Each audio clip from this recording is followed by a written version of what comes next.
హెరెక్షనరీ devotees. కోపం అనేది 4 రకాలుగా ఉంటుంది. అదేంటో తెలుసా? 4 రకాలు: ఉత్తమ, మధ్యమ, అధమ, అధమాధమ. ఉత్తమ కోపం అనుకోండి, అంటే క్షణికాలంలో కోపం వచ్చి వెంటనే చల్లారిపోతుందండి. అది ఉత్తమ కోపం అండి. అది కొంచెం సరైనదండి. ఇప్పుడు చూడండి, ఎగ్జాంపుల్ దుర్వాసముని.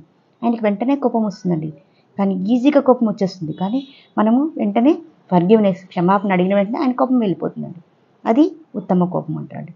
మధ్యమ కోపం అంటే కోపం వచ్చినప్పుడు కొన్ని గంటల సేపు ఉంటుందండి, దాన్ని మధ్యమ కోపం అంటారు.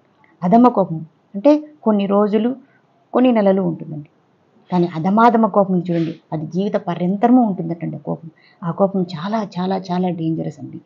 అసలు కోపమే అనేది చెడ్డది, కానీ అధమాధమ కోపము ఇంకా కూడా చెడ్డదండి. కాబట్టి ఈ కోపాన్ని కూడా మనం ఏం చేయాలి? దాన్ని మనము గురువులకు లేదా సద్గురువులకు ఇచ్చేసేయాలండి.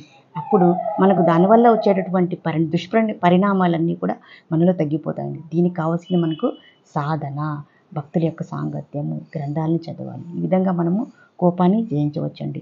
Please do subscribe for more videos. Hare Krishna.